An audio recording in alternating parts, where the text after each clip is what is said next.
Deputy versus deputy Ghanpur మున్సిపాలిటీలో పోటాపోటీ ఇద్దరు మాజీ ఉప ముఖ్యమంత్రులకు స్టేషన్ ఘన్పూర్ మున్సిపాలిటీ సవాలుగా మారింది.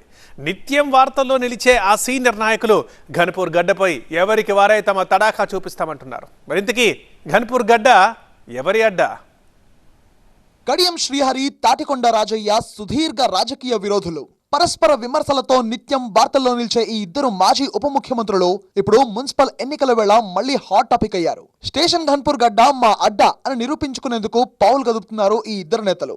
స్టేషన్ ఘన్పూర్ కు త్వరలో ఉప ఎన్నికలు తప్పవని విస్తృతంగా ప్రచారం చేస్తున్న బీఆర్ఎస్ ఇక్కడ పట్టు కోసం పాకులాడుతోంది. మరోవైపు తాను బీఆర్ఎస్ పార్టీలో ఉన్నానని, అభివృద్ధి కోసమే కాంగ్రెస్ తో కలిసి పనిచేస్తున్నా అని కడియం శ్రీహరి స్పష్టమైన ప్రకటన చేశారు. ఈ పరిణామాలతో ఘన్పూర్ పాలిటిక్స్ ఒక్కసారిగా హీటెక్కాయి. స్టేషన్ ఘన్పూర్ నియోజకవర్గంలో మొత్తం 143 సర్పంచ్ స్థానాలు ఉండగా మొన్నటి సర్పంచ్ ఎన్నికల్లో 100 స్థానాలను కాంగ్రెస్ మద్దతుదారులు కైవసం చేసుకోగా బీఆర్ఎస్ మద్దతుదారులు 40 చోట్ల సత్తా చాటారు. సర్పంచ్ ఎన్నికల్లో జరిగిన నష్టాన్ని పూడ్చేందుకు బీఆర్ఎస్ నేతలు స్టేషన్ ఘన్పూర్ పై ప్రత్యేకంగా దృష్టి పెట్టారు.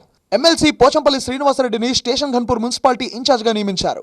ఓవైపు మాజీ ఎమ్మెల్యే రాజయ్య, మరోవైపు ఎమ్మెల్సీ పోచంపల్లి శ్రీనివాసరెడ్డి స్టేషన్ ఘన్పూర్ లో గులాబీ జెండా ఎగురవేసేందుకు విస్తృతంగా ప్రచారం నిర్వహిస్తున్నారు.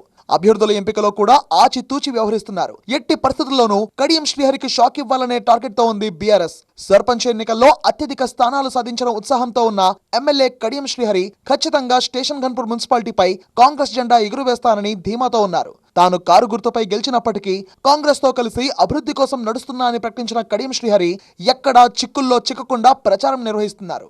ఆయన కూతురు ఎంపీ కడియం కావ్యను ముందు పెట్టి వ్యూహాత్మకంగా వ్యవహరిస్తున్నారు.